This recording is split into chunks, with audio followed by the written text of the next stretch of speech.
Welcome to 9+ news. నేను రవిచంద్ర. హైదరాబాద్లోని సరూర్ నగర్లో ఓ మిస్టరీ ఘటన స్థానికంగా కలకలం రేపింది. ఇంట్లో ఒక్కసారిగా భారీ శబ్దం రావడంతో గోడలు, తలుపులు, కిటికీలు ధ్వంసమయ్యాయి. అయితే గ్యాస్ సిలిండర్లు, స్టవ్, ఇతర ఎలక్ట్రానిక్ పరికరాలు సురక్షితంగా ఉండడంతో అసలు కారణం ఏంటన్నది మిస్టరీగా మారింది. వివరాల్లోకి వెళ్తే సరూర్ నగర్ పోలీస్ స్టేషన్ పరిధిలో బాపు నగర్ రోడ్ నెంబర్ 4లో నివాసం ఉంటున్న రిటైర్డ్ బ్యాంక్ ఉద్యోగి దేవేందర్ ఇంట్లో ఈ ఘటన చోటు చేసుకుంది. గత 24 ఏళ్లుగా అదే ఇంట్లో నివసిస్తున్న దేవేందర్ కుటుంబం కిచెన్ ప్రాంతంలో ఒక్కసారిగా భారీ శబ్దం వినిపించడంతో ఉలిక్కిపడింది. పేలుడు మాదిరిగా వచ్చిన ఆ శబ్దం దాటికి ఇంటి గోడలు బీటలు వారగా తలుపులు, కిటికీల అద్దాలు పూర్తిగా ధ్వంసమయ్యాయి. ఘటన సమయంలో కుటుంబ సభ్యులు ఇంట్లోనే ఉన్నప్పటికీ అదృష్టవశాత్తు ఎవరికీ ఎలాంటి గాయాలు కాకపోవడంతో అంతా ఊపిరి పీల్చుకున్నారు.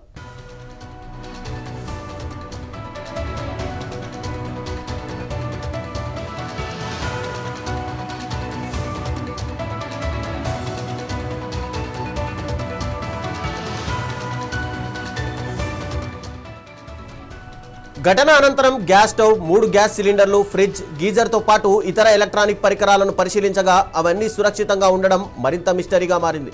ఇంట్లో ఎక్కడా అగ్ని ప్రమాదం జరిగిన ఆనవాళ్లు కూడా కనిపించలేదు. సమాచారం అందుకున్న సరూర్ నగర్ పోలీసులు, హైడ్రా సిబ్బంది ఘటనా స్థలానికి చేరుకొని పరిశీలనలు చేపట్టారు. నిపుణుల సహాయంతో భారీ శబ్దానికి, ఇంటి ధ్వంసానికి గల అసలు కారణాలను గుర్తించే ప్రయత్నం చేస్తున్నారు. త్రుటిలో పెను ప్రమాదం తప్పిన ఈ ఘటన ప్రస్తుతం స్థానికంగా చర్చనీయాంశంగా మారింది. ఇంటి గోడలు, తలుపులు ధ్వంసమయ్యేంత భారీ శబ్దం వినిపించిన గ్యాస్ సిలిండర్లు, స్టవ్, ఇతర పరికరాలు మాత్రం సురక్షితంగా ఉండడం ఈ ఘటనను మరింత మిస్టరీగా మార్చింది. అసలు ఈ శబ్దానికి కారణం ఏంటన్న దానిపై పోలీసులు, నిపుణులు అన్ని కోణాల్లో దర్యాప్తు కొనసాగిస్తున్నారు.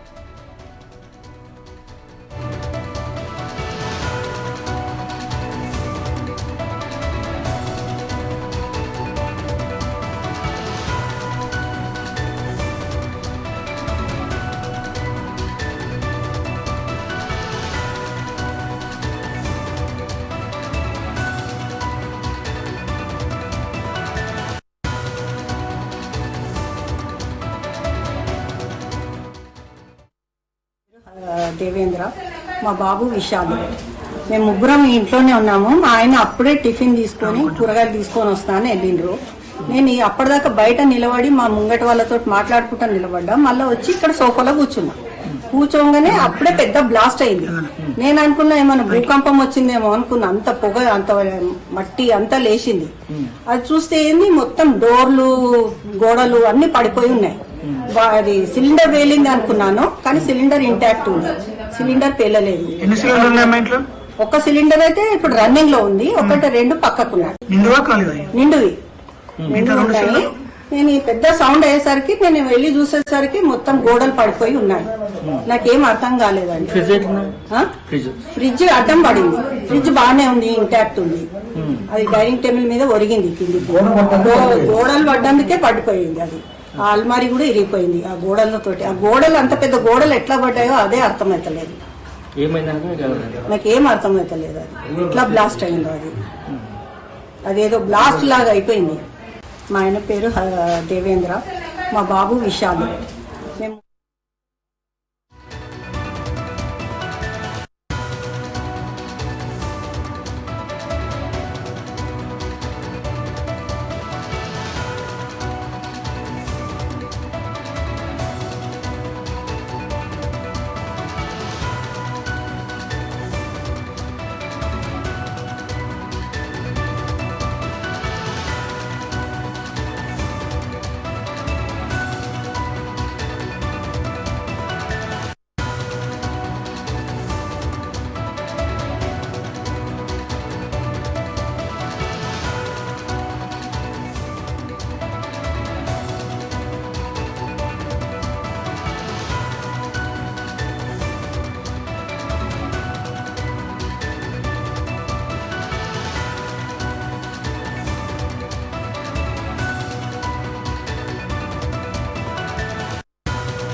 హైదరాబాద్లోని సరూర్ నగర్లో ఓ మిస్టరీ ఘటన స్థానికంగా కలకలం రేపింది.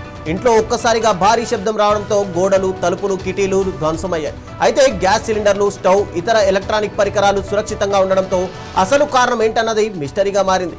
వివరాల్లోకి వెళ్తే సరూర్ నగర్ పోలీస్ స్టేషన్ పరిధిలోని బాపు నగర్ రోడ్ నెంబర్ 4లో నివాసం ఉంటున్న రిటైర్డ్ బ్యాంక్ ఉద్యోగి దేవేందర్ ఇంట్లో ఈ ఘటన చోటు చేసుకుంది.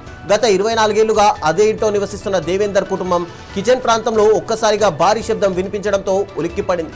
పేళ్లు మాదిరిగా వచ్చిన ఆ శబ్దం దాటికి ఇంటి గోడలు బీటల వారగా తలుపులు కిటికీల అద్దాలు పూర్తిగా ధ్వంసమయ్యాయి.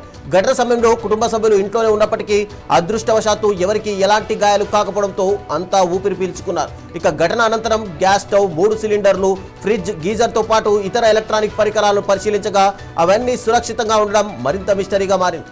ఇంట్లో ఎక్కడ అగ్ని ప్రమాదం జరిగిన ఆనవాళ్లు కూడా కనిపించడం లేదు. సమాచారం అందుకున్నటువంటి సరూర్ నగర్ పోలీసులు, హైడ్రా సిబ్బంది సఘటనా స్థలానికి చేరుకుని పరిశీలనలు చేపట్టారు. నిపుణుల సహాయంతో భారీ శబ్దానికి, ఇంటి ధ్వంసానికి గల అసలు కారణాలను గుర్తించే ప్రయత్నం చేస్తున్నారు. త్రుటిలో పెను ప్రమాదం తప్పిన ఈ ఘటన ప్రస్తుతం స్థానికంగా చర్చనీయాంశంగా మారింది. అయితే అసలు ప్రమాదానికి గల కారణాలేంటి? ఇంతగా శబ్దం వచ్చి ఎందుకు ఇల్లంతా బీటలు, కిటికీలు, తలుపులు పగిలిపోయాయి? ఇదే అంశానికి సంబంధించి మరింత సమాచారం మా ప్రతినిధి, మా బ్యూరో చీఫ్ రాజ్ కుమార్ అందిస్తారు. రాజ్ కుమార్, చెప్పండి, అసలు పూర్తిగా అంటే గత 24 ఏళ్ల నుంచి అదే ఇంట్లో ఉంటున్నాము అని ఒకవైపు కుటుంబ సభ్యులు చెప్పగా, మరోవైపు ఎలాంటి ఆనవాళ్లు కూడా లేవు. ఒక గ్యాస్ సిలిండర్ పేలినట్టుగా ఏమీ కనిపించట్లేదు. కానీ ఇంటి గోడలు అకస్మాత్తుగా ఇష్టారీతిన పగిలిపోవడం, బీటలు వాడడం చూస్తుంటే అసలు కారణాలు ఏంటంటున్నారు అధికారులు? రైట్ రవిచంద్ర, హైదరాబాద్ లో ఈ రోజు తెల్లవారుజామున ఈ సరూర్ నగర్ లో అయితే ప్రమాదం అయితే జరిగింది. ఒక బ్యాంక్ ఉద్యోగి వాళ్ళ ఇంట్లో, రిటైర్డ్ బ్యాంక్ ఉద్యోగి ఇంట్లో కిచెన్ లో ఇక పేలుడు శబ్దం అయితే వినిపించింది. ఈ పేలుడు శబ్దానికి కిచెన్ కి సంబంధించిన అన్ని కూడా ఒక్కసారిగా దెబ్బతిన్నాయి. సో తలుపులు కావచ్చు, కిచెన్ కి సంబంధించిన ఇవన్నీ కూడా దెబ్బతిన్నట్టుగా మనకు స్పష్టంగా కనబడుతుంది. అయితే పోలీసులు, తర్వాత హైడ్రా అధికారులు, ఫోరెనిక్స్ వాళ్ళందరూ వచ్చినప్పుడు చెక్ చేసినప్పుడు ఇక్కడ ఎలాంటి అంటే గ్యాస్ సిలిండర్లు పేలినట్టుగా ఎలాంటి ఆనవాళ్ళు లేవు. సో గ్యాస్ సిలిండర్లు పెడితే ఆ పరిస్థితి వేరే ఉంటది, ఆ బర్నింగ్ వేరే ఉంటది, తర్వాత కాలిపోవాలి ఇల్లు. మనం గతంలో చూసాము, ఇటీవల కొన్ని గ్యాస్ సిలిండర్లు పేలినప్పుడు మొత్తం ఒక భారీ శబ్దం వస్తుంది, తర్వాత దాంతో పాటు బర్నింగ్ అవుతుంది, మంటలు అవుతాయి. ఆ మంటలకు పక్కనున్న అవన్నీ కూడా కాలిపోయే పరిస్థితి ఉంటుంది. కానీ ఇది అలా కాకుండా ఒక డిఫరెంట్ పేలినట్టుగా కనబడుతుంది. దీనిపై ఈ ధ్వంసానికి ఏదైతే ఉందో ఈ పేలుడు సంబంధించింది అధికారులు పూర్తిగా లోతైన దర్యాప్తు చేస్తున్నారు. అసలు ఇది గ్యాస్ సిలిండర్ కాకుండా ఇంకేదైనా వేరే ఇంట్లో ఏదైనా ప్రెజర్ కు ఏదైనా కెమికలా, లేకపోతే ప్రెజర్ తట్టుకోలేక, ఎందుకంటే వాళ్ళ ఇంట్లో గ్రీజర్ ఉంది, ఏసీ ఉంది, తర్వాత ఈ గ్యాస్ సంబంధించిన ఒకవేళ ఇంటర్నల్ కనెక్షన్స్ అనేవి ఈ మధ్యలో కొన్ని ఎన్పిజి వస్తున్నాయి. సో ఇలాంటి అంటే పైపుడు పిఎన్జి ఏదైతే ఉందో పిఎన్జి సంబంధించిందా, లేకపోతే ఇంకేదైనా ఈ పేలుడుకు కారణాలు ఏమైనా ఉన్నాయా, వీళ్ళు ఏమైనా ఓనర్స్ దాస్తున్నారా ఏమన్నా అని మొత్తం మీద చెక్ చేసుకునేది అయితే ఒక మిస్టరీగా మారింది. పేలుడు సంభవించినప్పుడు గ్యాస్ సిలిండర్లు వేయాలి, కిచెన్ లో ఉన్న అవన్నీ కూడా పాడైపోవాలి, కానీ ఆ పరిస్థితి లేదు ఇక్కడ. కేవలం కిచెన్ సంబంధించిన తలుపులు, కిటికీలు ఇవి మాత్రమే ధ్వంసమయ్యాయి. సో దీంతో అనుమానము పోలీసులు వ్యక్తం చేస్తూనే ఆ కోణంలో అసలు ఎక్కడ జరిగింది, ఎలా జరిగింది అనే దాని మీద ఫోరెనిక్స్ సంబంధించిన అధికారులు కూడా వచ్చారు. దీని మీద పూర్తి దర్యాప్తు చేసిన తర్వాత పోలీసులు మనకు ఒక క్లారిటీగా ఒక సమాచారం ఇచ్చే అవకాశాలు అయితే కావాలి. ఇది మొత్తం మీద మిస్టరీ అని అయితే ప్రస్తుతానికి పోలీసులు చెప్తా ఉన్నారు. Thank you Raj Kumar.